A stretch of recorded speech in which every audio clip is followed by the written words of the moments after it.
Alors, quelle analyse en faire de cet avenir et comment les groupes de travail, j'allais dire que petit à petit ce plan stratégique a vu naissance. Alors, qu'est-ce qu'on fait? Ils sont nombreux, ils sont différents, ils veulent tout, ils veulent leur contraire. Nous, on est ce que l'on est, on existe depuis X années, on a X métiers, qu'est-ce qu'on fait? Alors, quelle analyse en faire? Premièrement, premier constat, les décisions, la plupart des décisions, se prennent maintenant au niveau européen. À cet égard-là, vous êtes des pionniers. Ce n'est pas vraiment une clause de style, vous êtes de loin les plus avancés de la fonction publique française dans ce domaine et vous devez montrer de quelle manière il ne s'agit pas de se séparer face aux gnomes, entre guillemets, de Bruxelles, de certains de ces impératifs. Il s'agit tout simplement de rentrer dans un système dans lequel vous n'êtes pas les seuls partenaires, mais dans lequel peut-être vos compétences, votre histoire, votre culture peut vous permettre, dans le fond, de piloter le système. Les partenaires deviennent des consommateurs extrêmement critiques, et ça, ne nous leurrons pas, nous ne sommes qu'à l'aube d'un consumérisme, y compris vis-à-vis de l'administration, et je crois que ça, c'est un des points peut-être que vous allez être apte à vivre mieux que certains de vos collègues. Les questions d'environnement, nouvelles méthodes d'élaboration de décisions et de communication, et l'évolution des niveaux des partenaires demande des réponses de plus en plus différenciées, techniquement. La qualité, encore une fois, le niveau de qualité, c'est le niveau de qualité attendu par la cible que vous êtes censé servir. Il n'y a pas, vu le nombre de cibles, ce n'est pas une qualité unique, mais c'est des niveaux précis suivant l'exigence en question. Quelle perspective maintenant, donc, ma conclusion? Alors, nous, on considère, vu de l'extérieur, et vos partenaires le considèrent aussi, d'ailleurs, quand ils vous connaissent un petit peu mieux que simplement par leur contact avec certains secteurs de la maison, vous êtes l'administration, vous avez des atouts. Et vous êtes apte, entre guillemets, à répondre à un certain nombre de défis. Vous êtes l'administration française, je l'ai dit plusieurs fois, parce que moi, c'est ce qui me frappe le plus, la plus tournée vers l'Europe et la plus prête à affronter ce genre de défis. Vous avez des compétences en matière grise qui font d'ailleurs effectivement défaut à d'autres types d'organisations dans le monde entier qui font le même métier que vous. Donc très bien. Vous devez accepter l'évoluer au même rythme que votre environnement. Moi, j'ai toujours l'habitude de dire la mort pour une organisation, c'est quand son environnement évolue plus vite que l'interne. Et la question à vous poser, c'est est-ce que l'interne évolue aussi vite que notre environnement? Si ce n'est pas le cas, s'il y a une différence de vitesse, c'est là la mort d'une organisation, c'est pas autrement. Donc vous devez évoluer au même rythme que votre environnement, proposer des modes d'action, proposer des modes de fonctionnement rénovés. Vous évoquiez, M. Wolf évoquait ça avec M.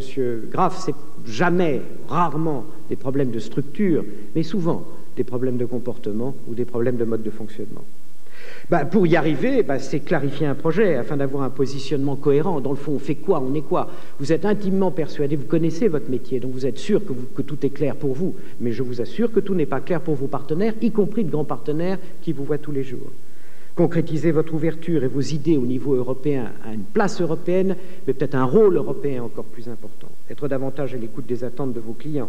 Développer des compétences adaptées à l'évolution de votre environnement, améliorer vos savoir-faire managériaux. Le management n'est pas une contrainte, le management, c'est-à-dire de l'art de travailler ensemble et l'art de piloter des hommes pour aboutir à un projet, ça devient là aussi un impératif, quelle que soit l'organisation, qu'elle soit en France ou qu'elle soit ailleurs. Alors votre projet stratégique pour utiliser, j'en terminerai là, pour utiliser un peu notre milieu aérien, votre milieu aérien que vous connaissez, que vous aimez, donc c'est effectivement où ça sera votre plan de vol. Ce plan de vol, l'Europe, et vous avez toute légitimité pour occuper non pas toute la place, bien entendu, mais toute votre place là-dedans, dans ce système-là qui ne peut pas ne pas être considérablement influencé par vos savoir-faire. Elle doit pour cela se doter d'une stratégie claire et d'une stratégie de conquête. Ce n'est pas une stratégie de retrait, c'est une stratégie offensive. Et une stratégie, c'est donc des résultats anticipés que vous allez vous engager à atteindre, j'allais dire non seulement vis-à-vis de l'interne, mais bien entendu vis-à-vis de l'externe. Ça va donner du sens à l'action. Moi, je crois que ce qui manque dans les organisations aujourd'hui, qu'elles soient publiques, qu'elles soient privées, c'est la même chose aussi, c'est donner du sens. Si on se bat, c'est pour quelque chose. Et le pour quelque chose, c'est aussi de savoir et d'être fier de ce que peut faire sa maison et d'être plus fier encore de ce que peut faire sa maison. Et c'est un des moyens pour la DGAC et ses collaborateurs de mener une réflexion de fond sur les organisations que vous voulez prendre. Je crois que le plus important dans cette maison, et je me suis permis de le dire à Pierre Graff, et j'espère que je n'ai pas eu tort, c'est le partage d'un certain nombre d'enjeux. Individuellement, vous connaissez plein de trucs. Collectivement, c'est peut-être moins vrai. Merci, mesdames, messieurs.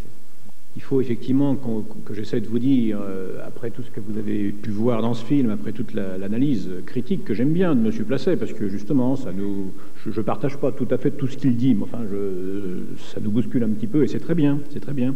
Donc il faut que je vous dise quand même comment on en est arrivé à cette idée de lancer ce plan stratégique, que vous voyez quel cheminement. Première idée force que je voudrais bien que vous ayez tous en tête, c'est que c'est normal, c'est plus que normal de faire un plan stratégique. C'est l'inverse qui ne le serait pas. C'est l'inverse qui ne le serait pas. Ça, j'insiste lourdement, parce qu'il ne faut pas que ça ait l'air non plus, sous prétexte qu'on a une grande journée de lancement et qu'on fait une grande action de communication aujourd'hui, il ne faudrait pas que ça ait l'air d'être un événement tout à fait baroque et exceptionnel. C'est normal de faire un plan stratégique, c'est la moindre des choses.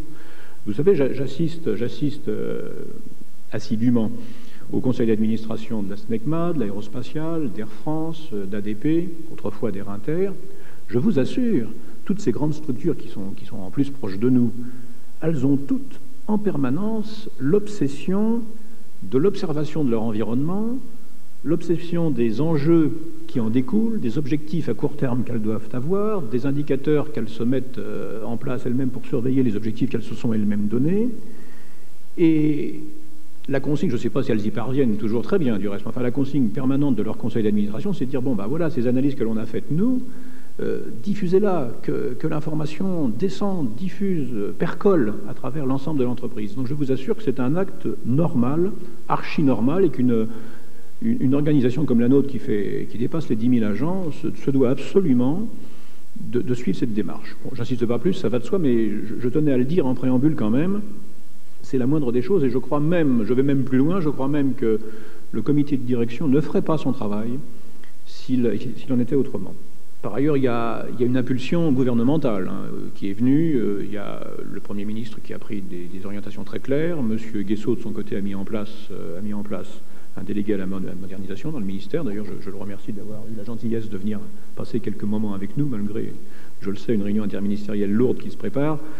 Jean-Pierre Weiss, qui est avec nous ce matin. Donc, il y avait aussi, indépendamment de nos propres réflexions, de notre temps de maturation, de nos réflexions protocolaires, il y a aussi cette impulsion générale. Et puis, quand bien même ces impulsions générales ne seraient pas venues, de toute façon, comme je vous le disais, le bébé est mûr. On n'a pas le droit de rester indifférent à ce qui se passe autour de nous. Je vais y revenir.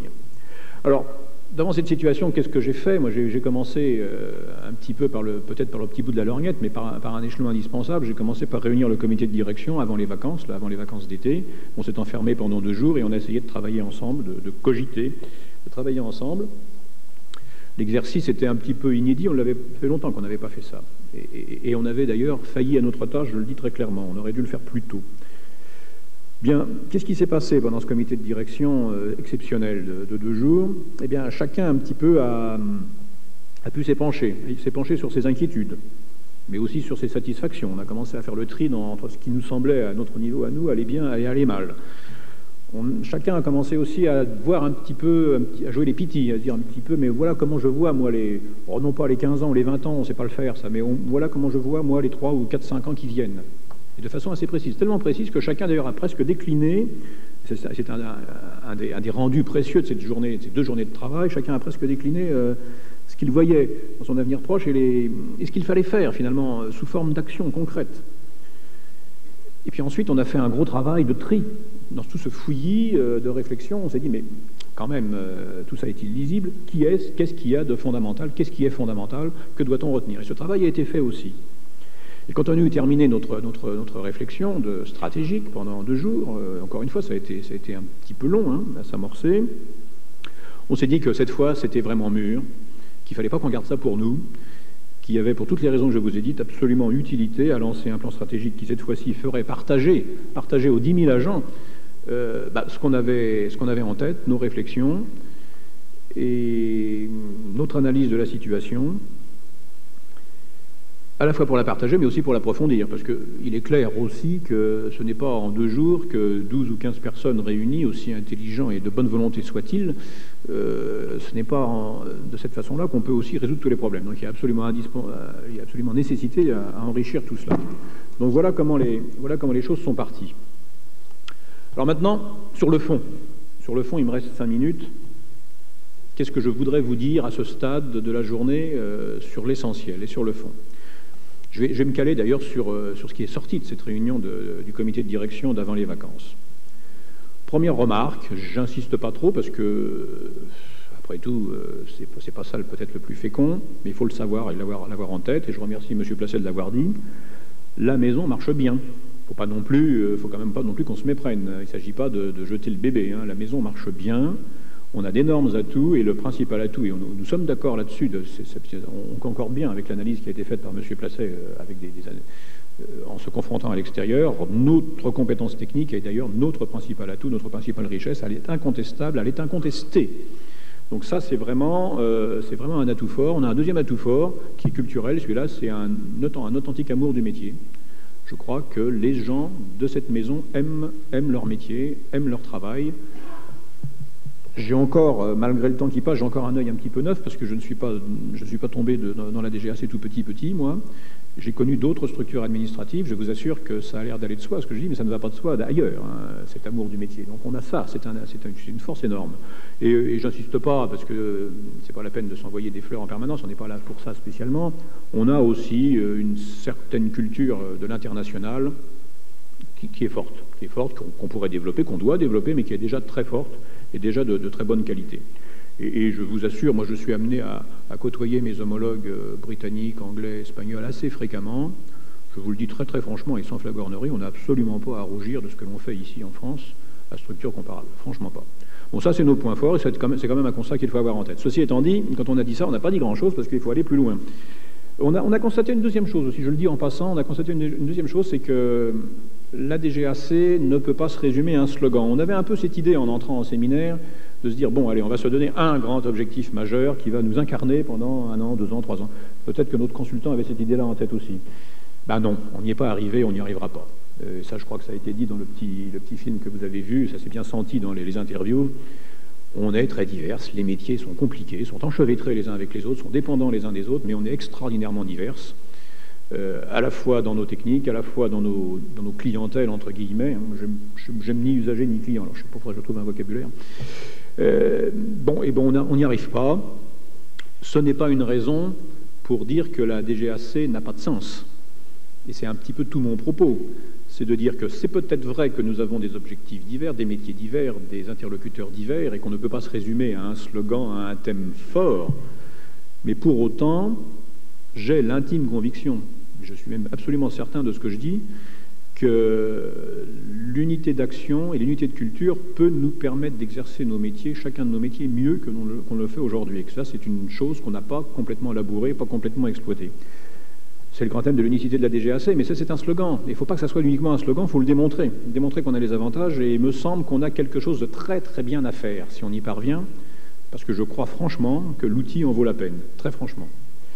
Bon, ces 2 remarques préliminaires étant faites, on est bon, et puis on est divers.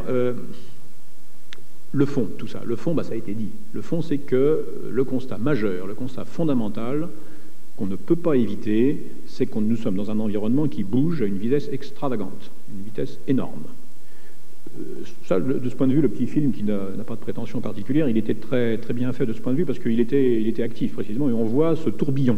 On avait un sentiment de tourbillon, et bien ce tourbillon symbolisé à l'écran, il est réel. Il est réel dans tous les domaines, ça vous le savez mieux que moi. Ce trafic aérien qui augmente de 5% en passagers et de 8% en mouvement chaque année, et ça va durer. L'OACI nous annonce 4,7% sur une tendance longue de 15 ans. Vous vous rendez compte de ce que ça représente? C'est quand même un bouleversement. Cette pénétration à la DTA du phénomène européen depuis 4 ans, qui est prégnant, qui imprègne tout, qui a changé complètement nos façons de voir, nos réflexes, c'est complètement bouleversant. En matière de circulation aérienne, de quoi parle-t-on en permanence? D'amélioration, d'abord du défi à relever. Comment fait-on pour gérer cette ressource rare qu'est l'espace? Il n'y a pas que l'aérodrome qui soit la ressource rare, il y a aussi nos systèmes de route. Et puis, on passe son temps à l'OACI ou à Rio de Janeiro à parler des navigations du futur. et à se creuser la tête à Eurocontrol pour essayer de savoir comment on va faire pour répondre à cette augmentation de trafic. Ça bouge très très vite, il va bien falloir qu'on trouve des solutions, et on compte sur nous, et nous sommes les seuls à pouvoir répondre. En matière de sécurité, ça change aussi à toute allure. Ça change à toute allure. L'émergence de l'insécurité est grande. Même l'opinion commence à s'en émouvoir, alors que l'avion, jusqu'à présent, était considéré comme un transport totalement sûr. Mais ce n'est plus vrai. C'est tellement vrai que l'OACI s'en occupe, l'Europe s'en occupe, la CEAC s'en occupe, la France s'en occupe. Et on est en train de bâtir des choses très compliquées comme le HASA, sans qu'on sache encore très bien ce que ça va être, ce que ça impliquera pour nous et autres. Mais ça va être un bouleversement. En matière de sûreté, ça y est, c'est déjà fait. Mais on n'est pas au bout du compte. Maintenant, il faut mettre en œuvre. Et on a beaucoup de mal à mettre en œuvre. En matière d'aéroports et d'aérodromes, de gestion aéroportuaire, là, bon, c'est un peu la tarte à la crème, j'insiste pas, mais on a un certain nombre d'équations qu'on n'a pas encore su résoudre à ce jour. Et l'émergence des phénomènes d'environnement sont encore à leur balbutiement. J'arrête la litanie, mais vous sentez bien à quelle vitesse ça va et à quel point c'est difficile. C'est tellement difficile, d'ailleurs, que sur beaucoup de ces sujets, n'attendons pas la réponse de l'extérieur. Le politique n'a pas nécessairement une réponse à nous donner. Il attend aussi que nous, experts d'un certain secteur, on apporte un certain nombre de scénarios. Il ne faut pas attendre que ça vienne tout cuit. Il ne faut pas non plus attendre de pouvoir copier ce qui se fait à l'étranger ou ailleurs. Les étrangers, nos voisins européens, ont les mêmes problèmes. Par contre, sachons aller chercher les bonnes idées qu'ils ont de leur côté. Donc ça bouge très vite, et malheureusement, le constat que je fais, et je ne suis quand même pas le seul à le partager, mais je le dis très tranquillement, ce n'est pas notre plus grande qualité, ça de savoir bouger. Nous sommes une structure un tout petit peu rigide, pas très flexible. On a sans doute des atouts et des qualités, on n'a pas, à mon avis, celle-là. On n'a pas, à mon avis, celle-là. Et alors là, quand je fais des comparaisons avec d'autres structures, je pense par exemple à la DGAC britannique, ou d'autres structures administratives dans ce ministère, ici, au transport, là, on n'est pas les meilleurs élèves. Très franchement, il y a mieux. Donc ça, c'est quand même une interpellation, parce qu'on est en danger. On est en danger dès lors qu'on n'est pas capable de suivre le rythme. Alors, bon, danger relatif, parce qu'on a quand même montré qu'on faisait à peu près face, mais enfin, tout de même. Bon. Donc ça, c'est le point fort. Deuxième point fort, à partir de l'instant où ça bouge, il faut qu'on analyse ce qui bouge, qu'on analyse sur les 5 ans qui viennent la façon dont les choses risquent d'évoluer, qu'on apprenne à anticiper. Il faut qu'on repère donc les grands enjeux, il faut qu'on trie. Qu'est-ce qui est fondamental pour nous? Sur quoi va-t-on se polariser? Sur quoi doit-on impérativement et absolument apporter une réponse? Ça s'appelle le repérage des enjeux. Ces enjeux, une fois qu'on les a repérés, il faut qu'on les analyse, qu'on sache les traiter, qu'on sache les faire partager, les expliquer à tout le monde. Et on en déduira des objectifs d'action. Bon, ce travail-là, il est à faire. Et pour l'amorcer, pour le commencer, je n'ai pas, moi, de meilleure idée que de dire on se lance dans un plan stratégique et on en parle entre nous. On réfléchit ensemble, on en parle entre nous et on échange. D'où l'idée d'avoir déjà d'emblée un panel extrêmement large, d'où l'idée d'avoir des groupes de travail qui mêlent tout le monde, qui creusent chacun des thèmes et qui, par le nombre même des personnes directement impliquées dans la réflexion, a peut-être une petite chance de bien diffuser sur l'ensemble des structures. Donc voilà, les deux idées forces à ce stade, au point où j'en suis aujourd'hui, et j'espère avoir l'occasion de revenir, m'expliquer un peu plus longuement sur d'autres sujets, mais les deux idées forces, c'est ça bouge, nous devons impérativement analyser ce qui se passe autour de nous, impérativement repérer les enjeux majeurs pour nous, et quand je dis pour nous, c'est pas pour la structure, c'est pour la structure peut-être, mais c'est aussi pour rendre le service qu'on attend de nous, soyons bien clairs et pas ambigus là-dessus. Nous avons quand même des défauts, et en particulier celui de ne pas être toujours très souple et auto-adaptable. Donc justement, relevons ce défi-là, clarifions nos enjeux, affichons-les, faisons-les comprendre à tout le monde, d'où la responsabilité des cadres, affichons clairement ces enjeux à l'extérieur, ce qui d'ailleurs nous impose un vrai défi en matière de communication interne, communication externe, parce que parmi les choses qui ne vont pas bien dans la maison, il y a ça, on ne sait pas communiquer, et c'est souvent pour ça qu'on a une image d'ailleurs épouvantable, on ne sait même pas dire très bien ce que l'on fait. Donc allons-y, n'ayons aucune peur, somme toute, mais faisons ce travail de déblaiement. Si on y parvient, et il n'y a aucune raison qu'on n'y parvienne pas, et même si on y parvient qu'avec un coefficient réducteur inférieur à 1, bon, même si on y parvient, on aura de toute façon nécessairement amélioré le fonctionnement interne, on aura fatalement fait la chasse à certains dysfonctionnements de la maison. On risque d'avoir commencé à créer une petite culture commune à la DGAC. Il faudrait passer du slogan « Unicité de la DGAC » à quelque chose de réel et de réellement vécu. Il y a des cloisonnements, ils ne sont pas aussi excessifs que le dit M. Placet, mais il y a des cloisonnements et on sait où ils sont. Il y a des traditions de cloisonnement dans la maison, on peut les nommer. Donc arrêtons ça. Et je pense que tout le monde en a pris conscience lors du petit séminaire de direction qu'on a fait. Et on donnera, au passage, un positionnement clair de notre action, un sens à notre action, ce qui devrait d'ailleurs valoriser chacun des agents, et surtout, et je m'arrête là, j'espère que grâce à ça, on répondra mieux, on y répond déjà pas mal, mais on répondra peut-être mieux qu'aujourd'hui à ce qui est notre mission fondamentale de service public, aux attentes du ministre qui est le nôtre et aux attentes des partenaires de l'aviation civile qui comptent sur nous parce que nous sommes l'identité unique et irremplaçable dont ils ont besoin. Je crois que ça a été dit, peut-être pas assez, mais que ça a été dit.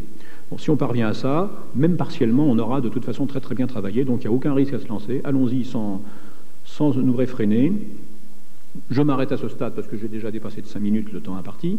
J'espère avoir l'occasion en fin de journée de revenir et de vous dire encore des petits compléments par rapport à ce que j'ai en tête. Et à ce stade, retenez déjà ces deux idées. Ça bouge, sachons nous adapter. Deuxième idée, repérons les enjeux et les objectifs et sachons les faire partager. Et si on arrive à faire ça, vraiment faire ça, vous verrez qu'on aura amélioré un certain nombre de dysfonctionnements internes, qu'on aura décloisonné la maison et que globalement, nos partenaires et ceux qui nous emploient devraient être assez contents de nous.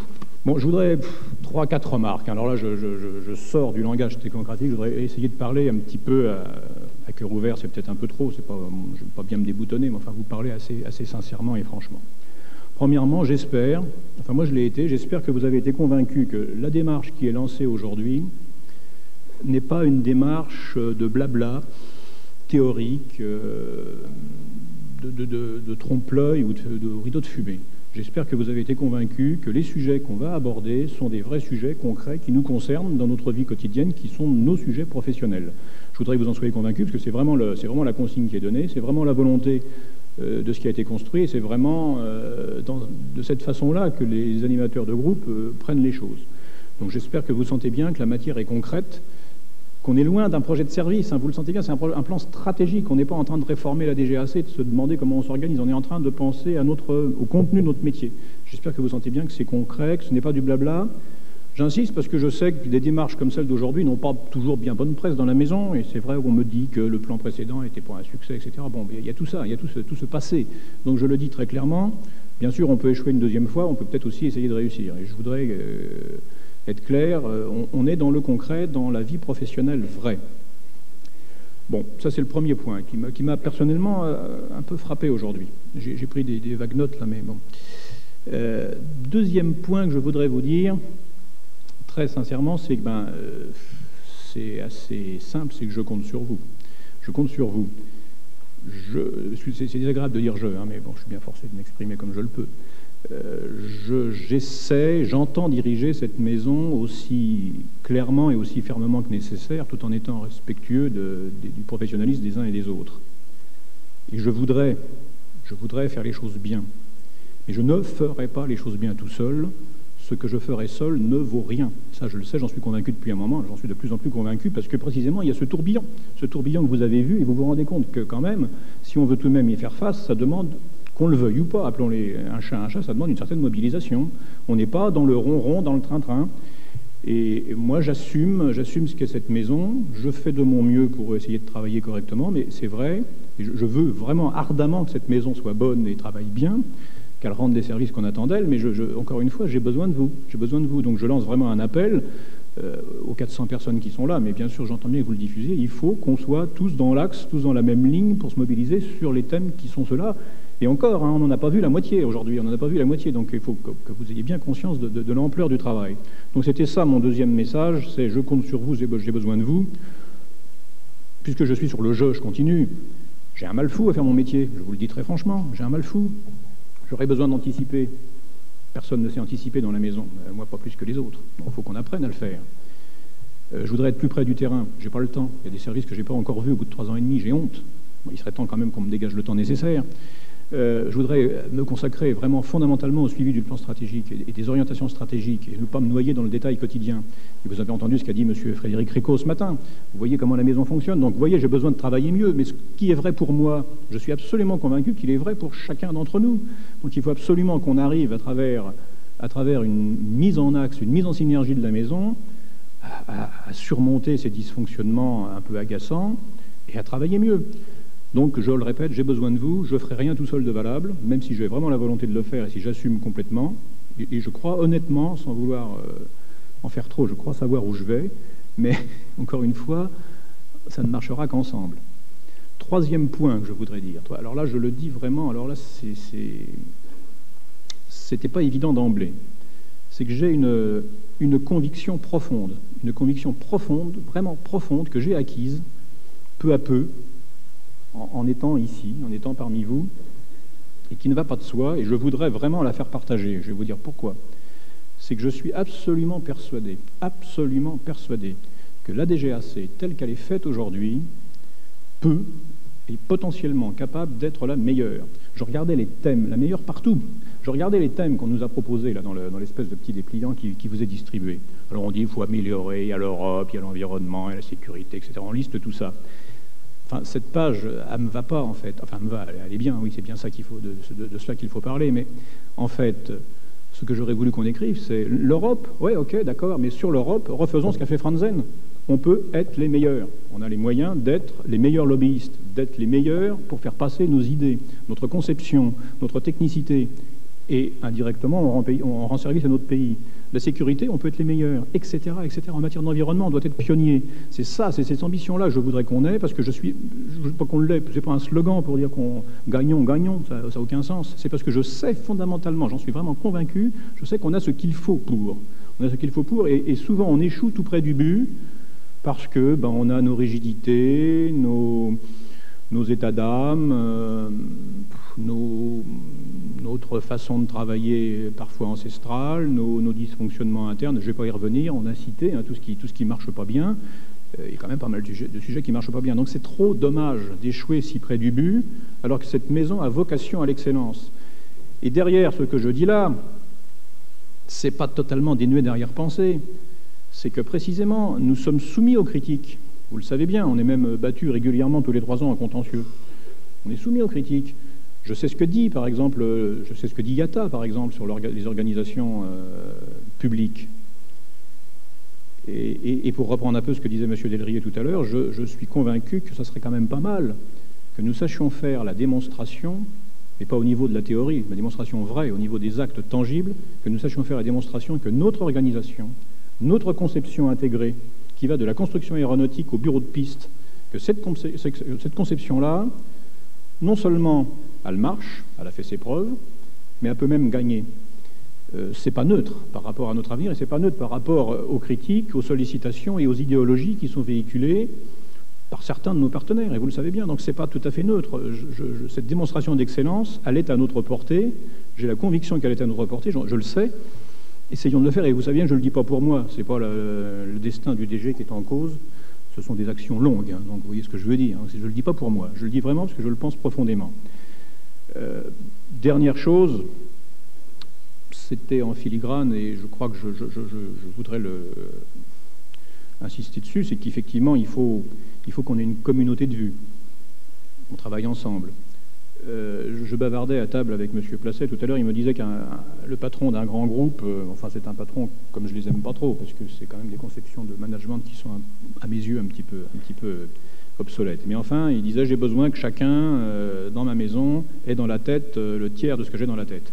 Ouais, c'est une façon un peu simplette de dire qu'effectivement, une grande structure comme la nôtre ne fonctionnera de façon efficace que si on a quand même tous professionnellement la même analyse des choses. Donc ça, effectivement, aujourd'hui, c'est pas tout à fait le cas. Et je suis parfois frappé, quand je me déplace, de voir à quel point les préoccupations que je rencontre sur le terrain sont différentes des préoccupations qu'on a en comité de direction. Donc ça, il faut qu'on l'obtienne. Donc je me résume. Grand 1, j'espère que vous êtes convaincus que c'est du concret, que c'est du tangible, que c'est nos vrais problèmes professionnels. Grand 2, je compte sur vous, je lance un appel, pas désespéré, mais un appel vrai, je compte sur vous. Grand 3, de grâce, allons au-delà des plaquettes qui sont distribuées, misons sur l'excellence. Je suis certain qu'on peut gagner et qu'on peut être bon, très bon et devant. Et troisièmement, travaillons ensemble, acquérons cette culture d'entreprise qui nous manque quand même un petit peu aujourd'hui. C'est un euphémisme de dire ça. Voilà, moi j'en ai terminé sur ce que je voulais vous dire. C'était pas préparé, je parle un peu avec spontanément, comme je le ressens. Vous l'avez dit, Monsieur Wolf, les groupes de travail maintenant vont se mettre au travail, c'est lancé, vous pouvez considérer que c'est parti. Ce que je tiens à dire quand même, c'est que c'est parti, mais il ne faut pas, je le dis pour l'équipe de direction, alors pardonnez-moi, je fais un aparté, hein. Pour l'équipe de direction, ça ne veut pas dire que maintenant on s'en lave les mains, c'est lancé, on a 24 personnes qui vont plancher pendant 3 mois et qui vont ensuite rendre compte à Troadec. Hein. C'est pas comme ça que ça marche, ça veut dire concrètement qu'il faut que chacun des directeurs de cette maison, moi aussi hein, d'ailleurs, je me mets dedans, ayons le souci de les suivre, ces groupes, de les suivre, de les accompagner, de savoir ce qui s'y passe, et de s'y intéresser, d'y apporter la solennité et le poids qu'il faut. C'est un appel que je lance tout spécialement au comité de direction, c'est pas nécessairement de tourpeau. Voilà, j'en ai terminé. Si je devais conclure en une phrase avant de vous inviter à aller prendre le pot de l'amitié, c'est de dire, écoutez, pas de frilosité, ayons confiance en nous, et marchons ensemble si possible. Merci. Vous avez dit, ce plan stratégique, il n'a pas pour objectif de réorganiser la DGAC et les problématiques d'organisation sont absentes du plan stratégique. Alors on peut comprendre ça tout à fait aisément en se disant, bon, pour qu'il y ait une réflexion libre et ouverte, il faut aussi rassurer et pas inquiéter inutilement les gens sur des perspectives ou des rumeurs de réorganisation. Bien. À l'inverse, on peut se dire, mais voyons voir, si dans les thèmes, il y a des discussions, des échanges qui aboutissent à la conclusion évidente qu'il faudrait faire quelque chose en matière d'organisation. Qu'est-ce que vous faites? Oui, je vous vois venir là. Soyons clairs, hein, ce plan stratégique est lancé et dans mon esprit, il y a vraiment, alors soyez-en vraiment sûrs, hein, il n'y a aucune espèce d'arrière-pensée. D'abord, je ne sais pas bien travailler avec des arrière-pensées, moi je ne sais pas le faire, c'est peut-être un tort, on me le reproche parfois d'ailleurs. J'aime mieux la méthode directe et transparente, il n'y a pas d'arrière-pensée. Il ne s'agit pas d'essayer d'enrober dans une espèce de réflexion collective je ne sais quelle idée tordue ou pas tordue concernant le fonctionnement de la maison, son organigramme ou je ne sais quoi. Il n'y a rien de tout ça. Je le dis très clairement et très solennellement. De toute façon, soyons clairs, hein, en matière d'organisation du travail et d'organisation sociale de la maison, moi j'ai un engagement, on fonctionne comme ça, la DGAC, c'est une des particularités de cette maison, il y a des protocoles triennaux. Donc il y a un protocole triennal qui a été débattu et signé en novembre dernier. C'est ça, sur le plan de l'organisation du travail et des relations sociales, qui est la Bible. Donc rien ne peut sortir de cette réflexion que nous avons ensemble, rien ne peut sortir qui serait contraire au protocole. Ça, c'est interdit. C'est comme ça, nous sommes ainsi faits à la DGAC, il faut nous prendre avec cette contrainte-là. Bon, alors, ceci étant dit, on va réfléchir, c'est le but, on va réfléchir, c'est fait pour ça. Qu'est-ce qui peut se passer? À mon humble avis, mais ça c'est une intuition personnelle et je prends des risques en disant ça, à mon humble avis, on ne va pas mettre en évidence de problèmes lourds d'organisation. On va plutôt mettre en évidence, si on le met en évidence, des difficultés, des dysfonctionnements en matière de relations ou de comportement. Plutôt ça qu'on va certainement voir émerger. Enfin, on verra bien, on verra bien. Alors je dis que si c'est ça, tant mieux. Alors là, tant mieux si c'est ça qui apparaît, parce que vous savez bien que ce genre de difficultés liées au relationnel, comme on dit si bien, ou au comportement, ça ne se règle pas à coup de circulaire du directeur général. Ça se règle uniquement qu'à partir d'une prise de conscience collective et consensuelle. Donc si c'est ça qui émerge, ma foi, tant mieux, parce que ça nous permettra de les surmonter, ces dysfonctionnements-là. Si par extraordinaire, on est tous d'accord pour se rendre compte qu'on a un problème d'organisation à tel ou tel endroit de la DGAC, et s'il y a consensus pour y remédier, il y aura un consensus pour y remédier, et on lancera à ce moment-là les procédures ad hoc pour le faire. Mais ces procédures-là, excusez-moi, mais ça ne s'improvise pas comme ça en claquant dans les mains. Il y a des garanties, il y a des concertations, il y a des procédures établies, il y a des barrières. On ne modifie pas les choses comme ça. Mais c'est pas ça que j'attends, c'est pas ça que j'ai en tête, c'est probablement pas ça qu'on trouvera, et c'est pas tellement ça qui m'intéresse, pour être très franc. Henri-Georges Baudry, je vais vous laisser la parole. Vous nous emmenez, vous faites faire un petit saut comme ça, puis on s'imagine qu'on est devant le poste de télévision, c'est ça, à 20h le soir. Voilà. Oui, c'est une expérience, je pense que chacun a eu. C'est au journal de 20h l'annonce d'un accident aérien. Ceci nous interpelle beaucoup, c'est notre métier, mais heureusement, aujourd'hui, c'est quand même un événement que l'on peut dire rare. On peut considérer qu'aujourd'hui, le niveau de sécurité atteint et exprimé par heure de vol ou par la distance parcourue, disons, est correct, il est bon. Mais même si ce niveau de sécurité est maintenu dans les 15 années qui viennent, avec le développement du trafic aérien, en fait, cette annonce qui nous frappe, enfin, qui frappe l'opinion publique, c'est toutes les semaines qu'elle aurait lieu. Ce serait inacceptable. La perception de danger qui serait donc associée au transport aérien serait inacceptable, même si, mathématiquement, on pourrait dire, mais le risque par heure de vol, le risque par la distance parcourue est resté la même, ou bien même a diminué, mais peut-être pas suffisamment. Comment imaginer donc dans ces conditions que le développement du transport aérien ne serait pas mis en question, alors que ce moyen de transport est considéré comme étant un moyen de transport le plus sûr, ou sûr, notamment vis-à-vis d'autres moyens de transport. Donc je crois que là, nous avons, dans la période qui vient, dans la période des 10 ans, des 15 ans qui viennent, un véritable défi à relever. Rompre la tendance à la croissance du nombre d'accidents, et je le répète, même si la notion de risque reste la même ou s'améliore, est notre raison d'exister en tant que DGAC. Atteindre cet objectif de sécurité, c'est mettre en œuvre toute une chaîne où chaque chaînon renvoie à une des missions de la DGAC, de la conception de l'avion jusqu'à l'exécution des vols, et je dirais même au-delà, jusqu'à l'analyse a posteriori des incidents qui sont autant de signaux d'alarme. C'est une responsabilité lourde que nous avons, que nous partageons tous les jours, 366 jours les années bissextiles, chacun individuellement dans notre domaine, à notre poste, mais aussi collectivement. Cette chaîne de sécurité ne se limite pas à nos frontières. Nous accueillons des compagnies étrangères. Les ailes françaises vont loin à travers le monde. Et donc, pour tenir cet objectif de sécurité, c'est en fait une chaîne internationale qu'il s'agit de mettre en œuvre. À partir de son expérience, de sa capacité, s'appuyant sur celle des agents qui la composent, la DGAC joue déjà un rôle moteur.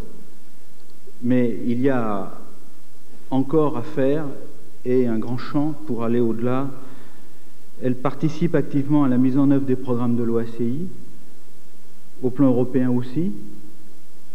Son action ne peut que se poursuivre et s'amplifier dans le contexte de développement du transport aérien au plan mondial. Prendre l'avion aujourd'hui est devenu banal. Mais au fond, est-ce si banal de se transporter à une vitesse 100 fois supérieure à ce qu'elle était il y a 2 siècles? Voler, n'est-ce pas aussi merveilleux? Voler, pouvoir le faire en toute sécurité, c'est encore plus merveilleux. C'est aussi fragile et demande de chacun d'entre nous une vigilance permanente. Je conclurai cette introduction en disant que voler, prendre l'avion pour des raisons professionnelles ou des raisons personnelles comporte une part de rêve. Nous sommes tous particulièrement acteurs et comptables de cette part de rêve. On sait très bien que l'impact médiatique d'un accident aérien est terrible. Très récemment, relativement récemment, les 2 dernières années, il y a eu 2 grands accidents qui ont eu un impact important. Le TWA 800 au départ de New York, et le SR 111 beaucoup plus récemment, Swissair 111. Et à chaque fois, la question se pose, la première question, est-ce un attentat? C'est vraiment le point où on a l'impression, on continue à avoir l'impression que l'aviation civile est fragile.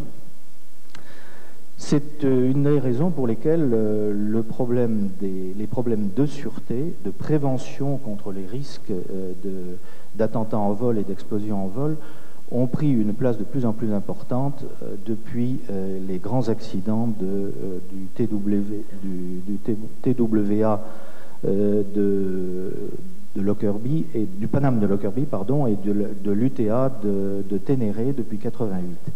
Nous sommes dans une période où nous continuons à avoir une croissance très forte de la sûreté pour la prévention contre ces attentats.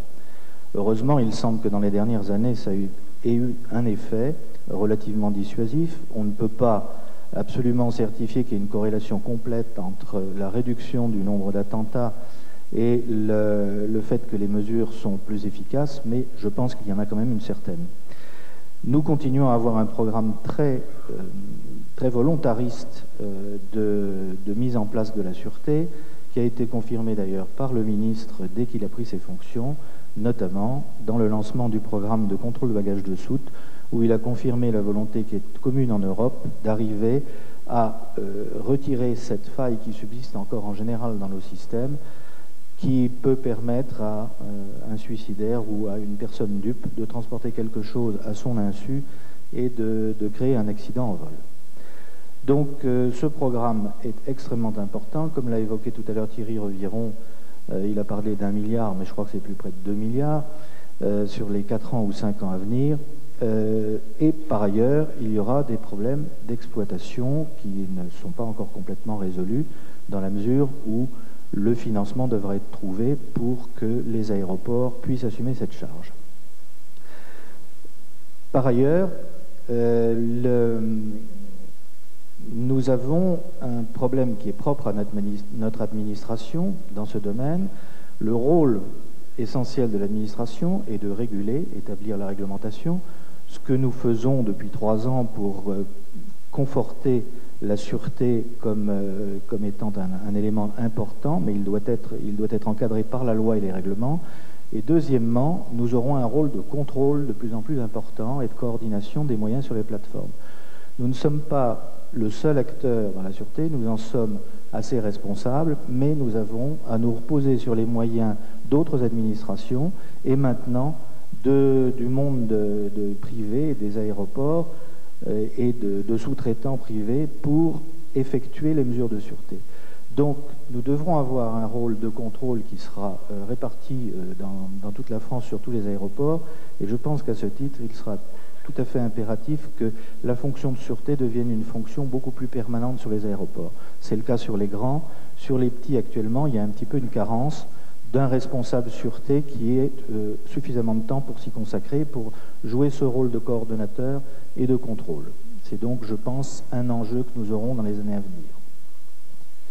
L'équipe verte est emmenée, comme disent les journalistes sportifs, par Patrick Gandil, et ne va pas tarder à faire son entrée sur scène. Voilà Patrick Gandil qui va donc rejoindre le pupitre. Et puis j'appelle Yves Debouvry, Louis-Michel Sanche, j'ai également Gérard Périchou et Jean-Pierre Mesure pour les 4 animateurs de thème. Et puis j'ai 2 témoins, Daniel Renuy et Jean-Marc Face.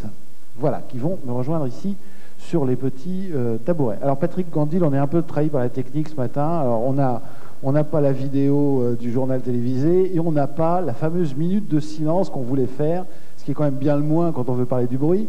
Et avec on voulait leur faire entendre un bruit d'avion avec un bébé derrière, et puis bon voilà, on l'a pas. Alors écoutez, je vous laisse présenter le thème de l'axe stratégique environnement, et ensuite on présentera les différents thèmes. Patrick Gandil, donc chef du service des bases aériennes. Merci. Je vais quand même vous dire ce qu'on n'a pas pu faire. Je vais surtout vous dire d'aller tous visiter la maison de l'environnement de Roissy ou d'Orly d'ailleurs, qui est un lieu extrêmement intéressant pour comprendre beaucoup de problèmes d'environnement. Ce Ce qu'on n'a pas pu vous passer, c'est une bande qui existe dans cette maison de l'environnement, que j'ai vue ou plutôt entendue à Roissy, dans laquelle on entend différents bruits, désagréables, des bruits croissants, et puis on arrive à l'avion, et tout le monde s'attend à ce que ça se termine. Et puis après on entend un bébé qui vagit bien, comme quand il a faim et qui cherche à réveiller ses parents la nuit. Ce n'est pas qu'une boutade. C'est vrai, si on compare une échelle tout simplement de décibels, ça va bien dans ce sens-là. Simplement, on ne réagit pas de la même façon au bébé, parce qu'il y a un lien affectif, et finalement, sans être un bruit franchement agréable, parce qu'au bout d'un certain temps, on trouve quand même qu'il vagit beaucoup, on n'a pas la même relation au bruit aérien et au bruit du bébé, et donc tout n'est pas que dans nos mesures de décibels. C'est dommage, parce que ça serait commode, mais ayons bien ça en tête. Alors, le cœur de mon propos, l'environnement. C'est clair que l'affaire de Roissy est au centre de nos discussions actuelles sur l'environnement. Replaçons-nous presque encore aujourd'hui. Orly comme Roissy sont tous deux des aéroports saturés. Alors, soit on ne fait rien, soit on fait quelque chose. Si on ne fait rien, qu'est-ce qui se passe? Eh bien, ce qui se passe, c'est que la croissance du transport aérien est bloquée en France, parce que ces deux aéroports jouent un rôle tout à fait vital. Du coup, on abandonne des perspectives de développement économique, on abandonne des perspectives de création d'emplois, et des perspectives importantes. D'autre part, Air France est complètement étranglée, alors que le contribuable, la nation, vient d'investir une fortune pour permettre le redressement d'Air France. Il est clair que la construction des nouvelles pistes est un enjeu majeur, un enjeu stratégique, non seulement pour la DGAC au sens de ce qu'on dit aujourd'hui, mais un enjeu national. Comment s'en sortir? Après plusieurs années de blocage, eh bien, on s'en est sorti, ou tout au moins on entrevoit la sortie, grâce à une concertation au plus haut niveau que le ministre lui-même a menée. C'est un problème politique majeur. Qu'a fait le ministre? Eh bien, il a pris des engagements sur le volume de bruit, des engagements sur les natures d'activité sur la plateforme, des problèmes d'essais moteurs, de couvre-feu nocturne, etc., des engagements en matière de contrôle et de sanctions, des engagements de concertation, et puis aussi des choses qui, au premier abord, n'ont rien à voir avec l'aviation. Il a pris des engagements en matière de cadre de vie, des transports collectifs, de l'habitat, des routes, au point qu'une boutade était fréquente. S'il y a plus de routes, les avions font moins de bruit. Rappelons-nous ce que j'ai dit juste avant sur le bébé. On ne ressent pas le bruit de la même façon selon son cadre de vie général. Il y a un bruit infernal boulevard Saint-Germain, mais les habitants riverains du boulevard Saint-Germain ne se plaignent pas du bruit de la même façon que ceux qui sont riverains de Roissy. Aujourd'hui, eh bien d'abord, aujourd'hui, les pistes sont en construction. Il y en a une qui est presque finie. Donc, de ce point de vue-là, on peut être optimiste. On a réussi à changer un certain nombre de choses. D'autre part, aujourd'hui, il y a une rupture par rapport au passé. C'est pour ça que j'ai parlé un peu longuement de Roissy. À la fois une rupture dans la spirale des tensions croissantes avec les riverains. On a réussi à signer un code de bonne conduite avec une bonne part des professionnels du transport aérien, et on a aussi réussi à obtenir une approbation, pas unanime, mais quand même assez majoritaire, d'une charte de qualité de l'environnement sonore. Surtout, on a été capable de reprendre un dialogue, d'avoir un dialogue constructif, de se parler vraiment avec des riverains qui n'auraient jamais imaginé nous donner le moindre satisfecit sur les conditions de concertation il y a peu de temps. Mais il n'y a pas que ça. Il y a aussi le fait que l'aéroport de Roissy, aujourd'hui, premier aéroport en France, l'un des seuls en Europe, est en partie régulé par le bruit. Alors on a réussi à éviter la régulation majeure, c'est-à-dire le fait de conditionner le nombre de mouvements au bruit. On l'a évité cette année. Sera-ce durable? L'histoire le dira. Ça, c'est au prix de mesures extrêmement dures, et ce n'est pas fini, en matière d'interdiction d'accès pour les avions les plus bruyants, et donc de contraintes imposées aux compagnies aériennes. En province, on a un aéroport à Strasbourg qui est durablement abîmé par l'affaire DHL. Je pense que rien n'y sera plus jamais comme avant. On peut en dire presque autant à Satolas, là aussi pour des raisons liées à du fret express nocturne, avec l'affaire de la PPM. Je pense qu'on s'en sortira, mais la quiétude autour de Satolas est terminée. parle de la nôtre, pas de celle des riverains. On a Nice. Le dossier de la piste sécante n'est pas encore totalement refermé, même si j'espère qu'on va y arriver. Si on n'y arrivait pas, eh bien, on aurait, après aménagement, un aéroport moins capacitif qu'avant les aménagements, et on aurait donc un effet assez catastrophique sur le potentiel touristique de la Côte d'Azur. Toulouse, Nantes, il n'est rien moins question que d'abandonner l'aéroport existant et d'en faire un autre. Mulhouse, on a de graves contestations. Je m'arrête là, mais vous voyez qu'on a un rejet assez massif de nos avions autour des principaux aéroports. On est face à une situation qui est une situation grave. Les problèmes d'aéroport peuvent être un facteur limitant majeur au développement du transport aérien. Un éclair de ciel bleu, ce que je viens de vous décrire à Roissy, de ciel bleu assez nuageux, mais tout de même un peu bleu. Essayons de transposer ce qui s'est fait à Roissy sur le reste des aéroports français. Qu'est-ce que ça nous donne comme piste de travail? Eh bien d'abord, bien entendu, du travail sur l'origine de la nuisance, c'est-à-dire les questions de bruit à la source. C'est compliqué, il faut travailler sur les procédures de navigation, sur les procédures de pilotage.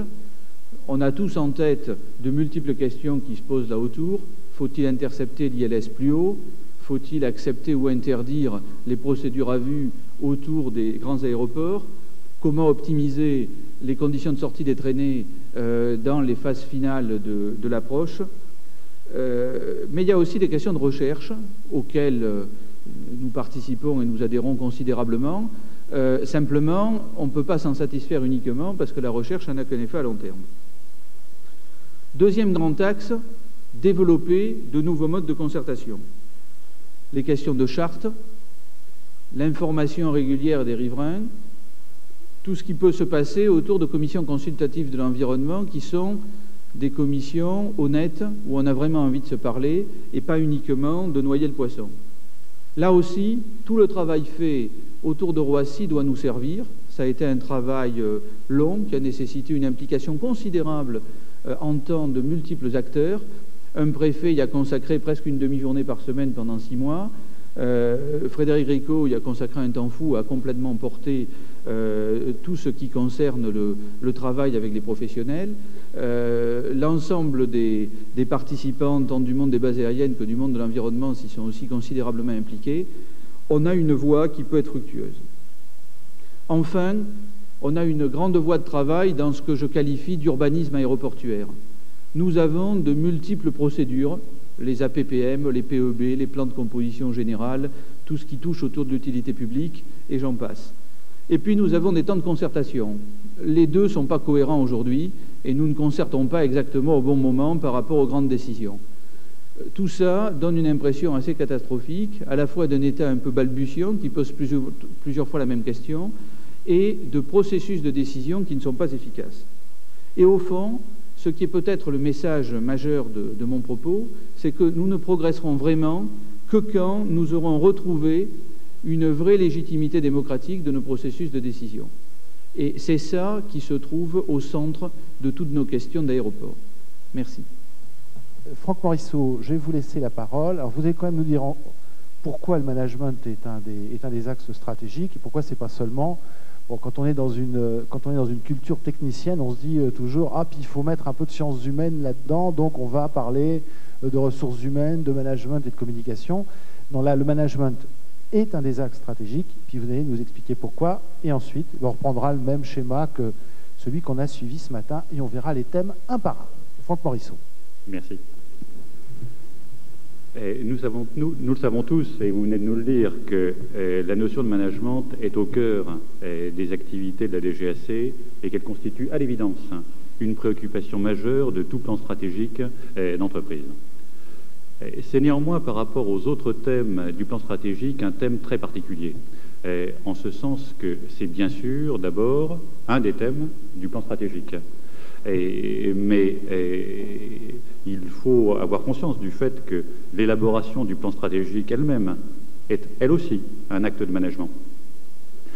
Ceci étant, constatons que le management n'est pas vraiment la matière d'excellence de la DGAC. S'il fallait nous noter sur cette matière, combien nous donnerions-nous? Nous l'avons dit ce matin, la DGAC dispose d'une grande capacité d'innovation et excelle dans de nombreux domaines techniques en particulier. En revanche, ces processus de management restent très en retrait par rapport à ceux qui sont adoptés aujourd'hui dans de très nombreuses entreprises et administrations et qui font partie intégrante de la culture de ces administrations. Prenons un exemple. Il est frappant de constater aujourd'hui que les actes de gestion courante des personnels que nous pratiquons tous, que ce soit en administration centrale ou dans les services déconcentrés, restent encore aujourd'hui le plus souvent traités à la main. Lorsqu'ils sont informatisés, les outils informatisés utilisés sont souvent anciens ou alors disparates. Le fonctionnement du système repose presque toujours sur la compétence individuelle et le dévouement des personnels qui sont chargés de cette question. Chacun, du coup, développe ses propres procédures, et ses fichiers à lui, et ça marche. Mais le travail de chacun n'est malheureusement pas réutilisable directement par les autres et ne contribue pas à la cohérence du tout. Ce point est à l'évidence un point préoccupant de fragilité. Il est essentiel que nous le corrigions rapidement.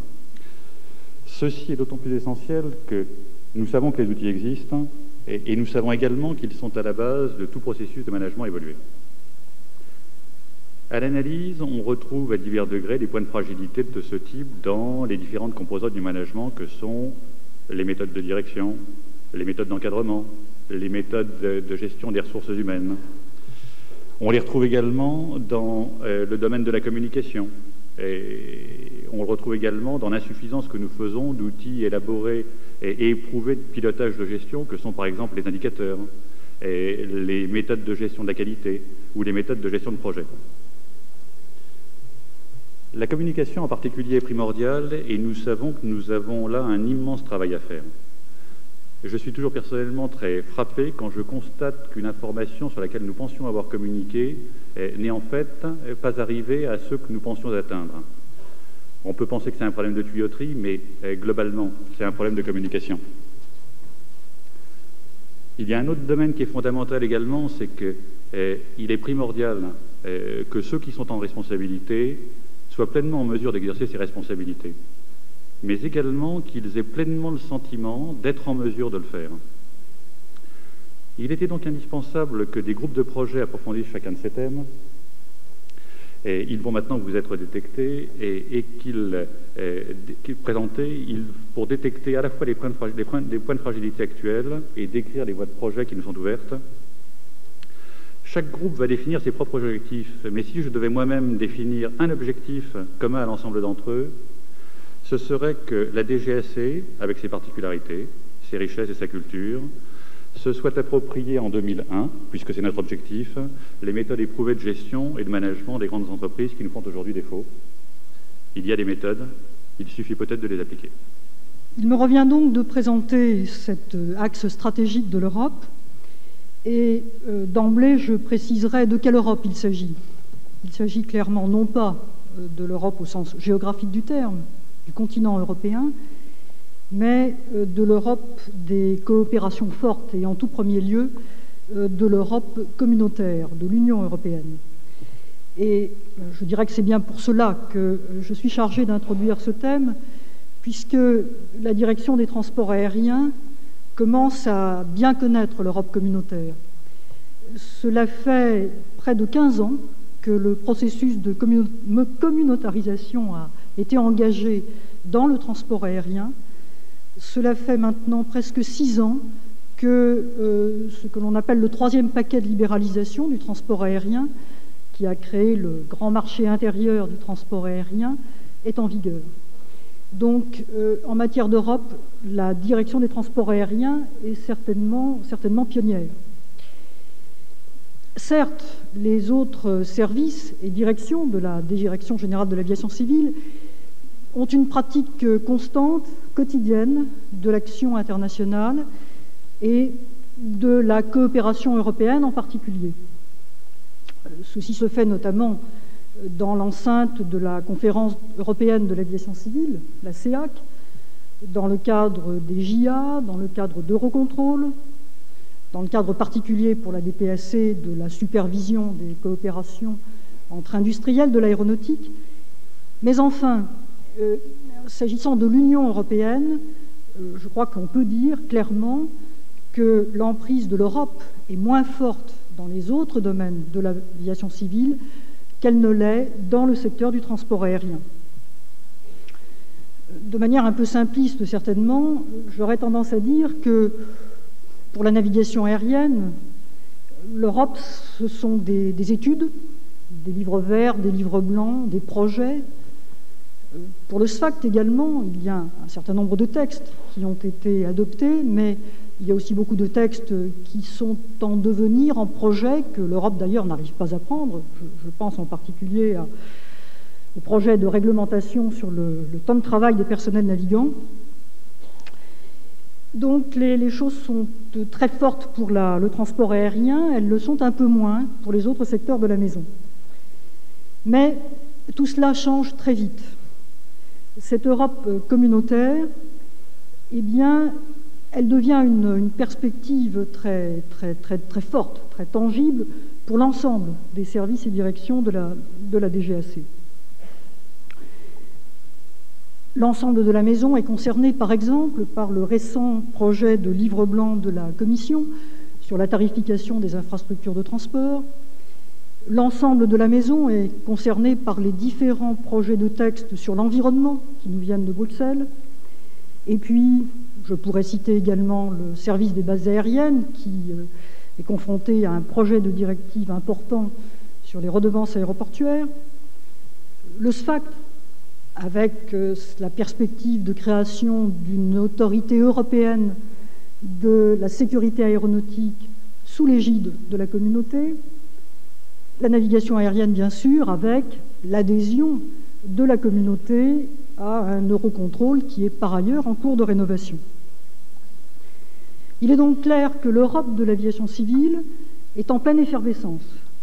D'une part, il y a la création de ces organismes nouveaux, ou la réactivation d'organismes anciens comme Eurocontrol, et d'autre part, il y a cette implication nouvelle de la communauté européenne dans un certain nombre de domaines de l'aviation civile qui, jusqu'à présent, étaient peu ou pas du tout concernés. Cela signifie que nous sommes à un tournant. D'une part parce que la France, de ce fait, va perdre une partie de sa souveraineté dans certains domaines. Le pouvoir de décision sera moins qu'il ne l'est aujourd'hui à Paris. Et d'autre part parce que, je dirais, nous changeons d'Europe.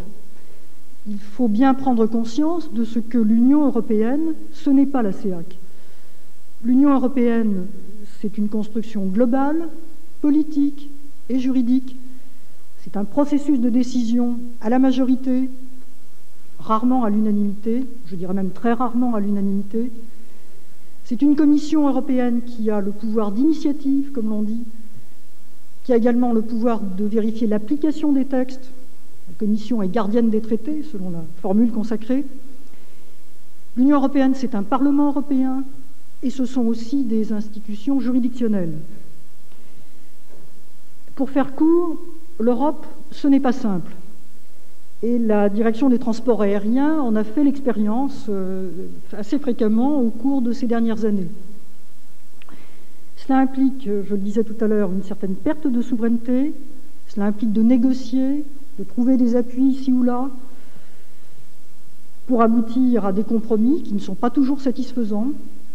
Et je pourrais rappeler ce que tout le monde sait, c'est que l'Europe du transport aérien s'est forgée selon un modèle qui n'était pas tout à fait le modèle français au départ, ce qui a conduit à bien des soubresauts, aussi bien dans certaines compagnies aériennes qu'à des heurts frontaux entre la France, les autorités françaises et la Commission européenne. Alors, dans cette Europe qui se renforce, dans ces nouveaux centres de décision qui sont en train de se créer, ou qui vont se créer, il nous faut essayer d'être moteurs. Il nous faut essayer de susciter, de suggérer les évolutions, faute de quoi nous aurons à les subir, ces évolutions. Ceci implique donc d'être présent à tout niveau pour essayer d'orienter les textes, d'orienter leur application, et cela suppose de placer dans les instances européennes, au bon niveau, à tout niveau d'ailleurs, certainement, des hommes et des femmes de faire, en d'autres termes, à la fois du lobbying et d'avoir une présence forte dans ces organismes. Voilà, tout ceci est sans doute plus facile à dire qu'à faire, mais enfin, je crois que c'est une belle ambition pour la DGAC, et c'est une tâche qui nous revient de remplir. Merci. Bien, oui, directement. Je pense que on tournait un peu autour du pot là depuis quelque temps sur cette notion d'usager de la DGAC. Ça a été évoqué ce matin, encore un peu plus cet après-midi, encore beaucoup plus par les quelques questions qui ont été posées tout à l'heure. Donc je crois que c'est le temps, c'est le moment de plonger en plein dans cette notion de l'usager de la DGAC, enfin de l'usager ou des usagers de la DGAC. Je sais que c'est une expression que notre directeur général n'aime pas beaucoup, je le comprends, mais je n'en connais pas d'autres. Donc on va essayer de l'utiliser le mieux possible. Alors, je crois que tout ça montre que ce n'est pas un hasard si on arrive en fin de notre session d'aujourd'hui sur cette notion d'usager, car je crois qu'il est normal de reconnaître que pour une administration doublée d'un service public très spécialisé comme le nôtre, il est normal de reconnaître que la finalité de cette administration, de ce service public, c'est de satisfaire le besoin de ses usagers. Alors, c'est facile à dire, mais une fois qu'on a dit ça, je crois qu'on s'aperçoit qu'il faut aller beaucoup plus loin et creuser un petit peu les choses. Alors, la première des choses à définir, c'est de savoir qu'est-ce que c'est que cette notion d'usager concernant la DGAC. Et on s'aperçoit que, en fait, chacune des entités de la DGAC a ses propres usagers. Ça peut être pour l'un les compagnies aériennes, pour d'autres les pilotes, pour d'autres encore des gestionnaires d'aéroports, ça peut être des parachutistes ou des bénévoles, et ça peut être même, pour certains services, les propres agents de la DGAC, qui sont effectivement les usagers de ces services. Et puis ça peut être aussi, certains d'entre vous vont être peut-être étonnés, surpris, c'est aussi le ministre et son cabinet. C'est aussi les instances parlementaires qui sont, pour certains services de la DGAC, en particulier les services de l'administration centrale, un usager particulièrement exigeant et particulièrement prenant. Donc tout ça nous amène à une situation relativement complexe, où chacun peut trouver de quoi faire avec cette notion d'usager, mais si on en reste là, on va immanquablement vers le cloisonnement, c'est-à-dire chacun se satisfait de cette notion de ses propres usagers, ne va pas plus loin, et cette première façon d'aborder le problème des usagers nous amène en fin de compte à l'envers de l'objectif qui nous rassemble ici, c'est-à-dire d'essayer de trouver les formules qui permettent d'améliorer la cohésion, l'efficacité de l'ensemble de la DGAC. Alors, aller plus loin, c'est quoi?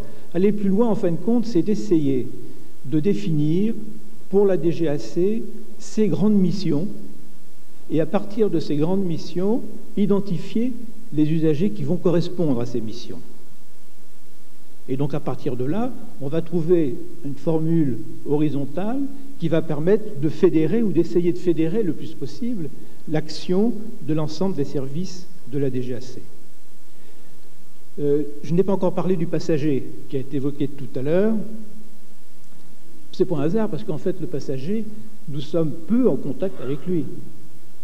Le passager est un usager, on pourrait le qualifier d'un usager indirect. Mais si on creuse, on s'aperçoit que c'est un usager qui, en fin de compte, est fondamental et devient principal. En effet, toute l'action de la DGAC, ou une grande partie de l'action de la DGAC, ne tend-elle pas à mettre à la disposition d'usagers du transport aérien un système de transport aérien adapté, performant, sûr. Et je pense que dans cette formulation, tous les services de la DGAC peuvent se retrouver.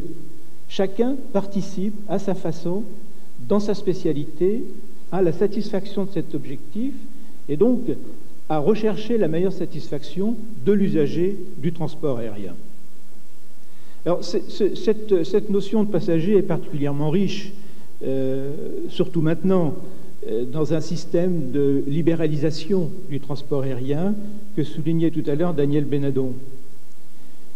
Car cette libéralisation amène, et nous amène tous, à essayer à prendre en compte encore mieux et encore plus le besoin du passager, mais peut-être par opposition aux besoins des passagers.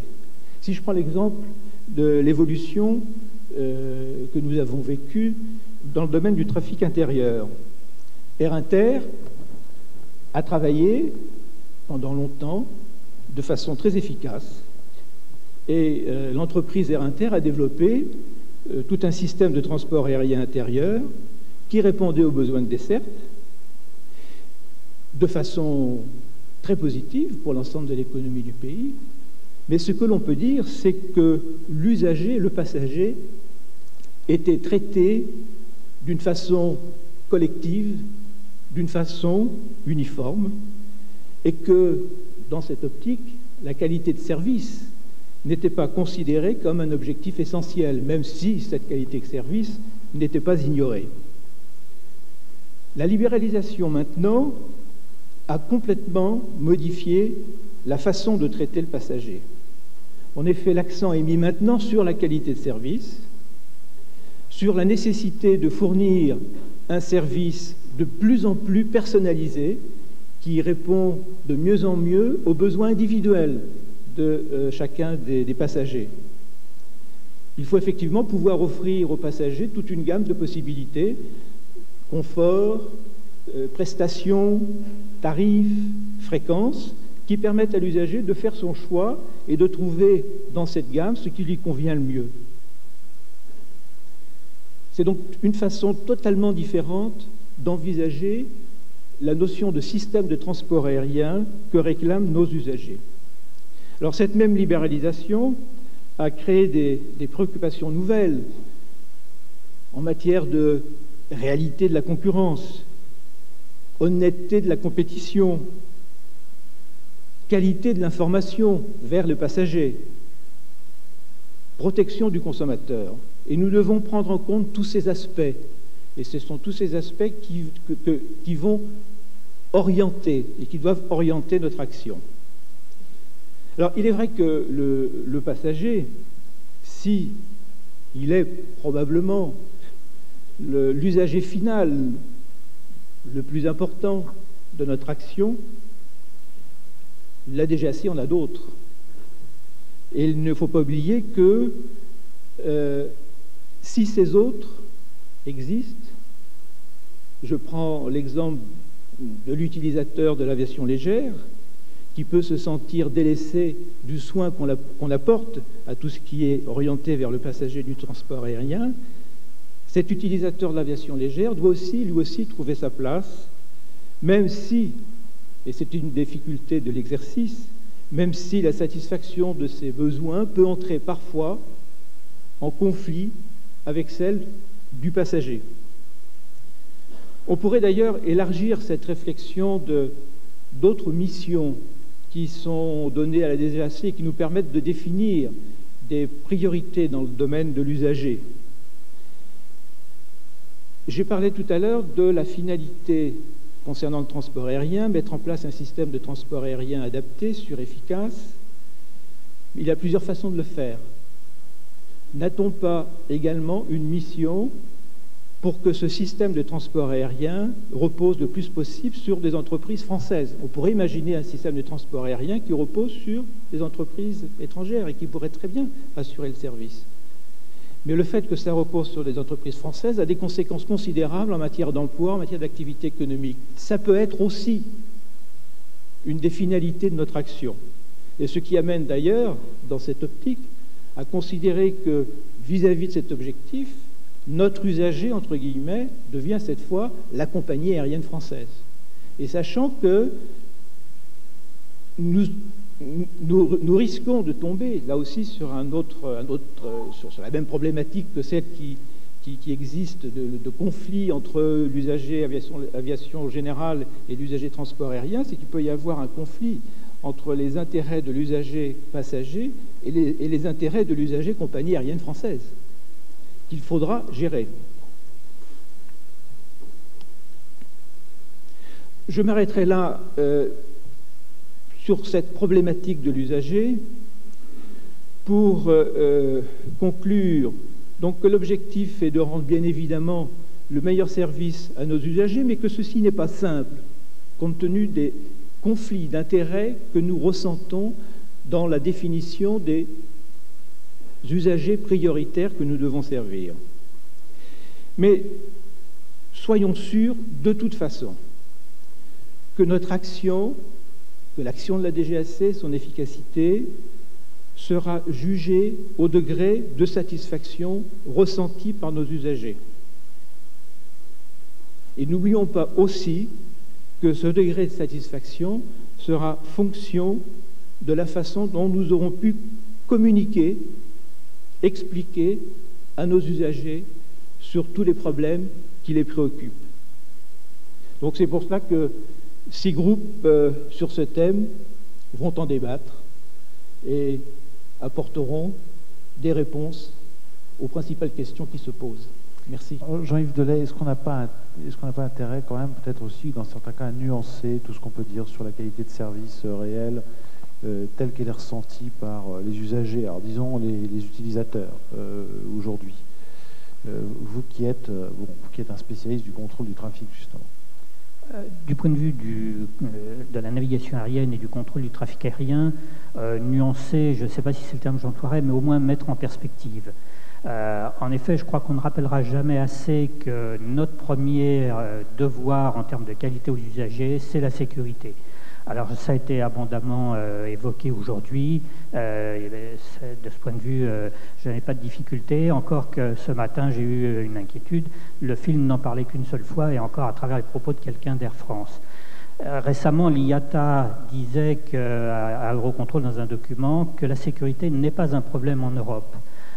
Tant mieux, mais je crois qu'il faut garder à l'esprit que ça ne se fait pas tout seul. Il faut des hommes et des femmes dans les services techniques, dans les salles de contrôle, bien formés, dotés de moyens techniques adéquats. Tout ceci a un prix. Et ça peut également avoir un prix en termes de retard. Il faut le savoir, à certains moments, quelques retards sont le prix à payer pour avoir une sécurité convenable et bonne même, puisque l'ambition, c'est pas seulement d'être convenable. Alors, pour autant, la sécurité ne doit pas nous conduire, bien évidemment, à masquer le fait qu'il y a des retards et que des progrès tout à fait significatifs, comme l'a dit Serge Calec, sont possibles en matière de retard. Néanmoins, là aussi, je pense qu'il faut se mettre en perspective en se souvenant que nous ne sommes pas seuls. Nous ne sommes pas seuls parce qu'il y a des usagers aériens, des compagnies dont le comportement peut nous surprendre, telle compagnie qui voudrait faire un hub pendant 50 minutes sur un terrain non équipé peut nous causer de grandes difficultés, jusqu'où faut-il investir pour lui rendre son service. Et enfin, nous ne sommes pas seuls parce que nous avons des voisins. Plus de la moitié des vols français franchissent les frontières.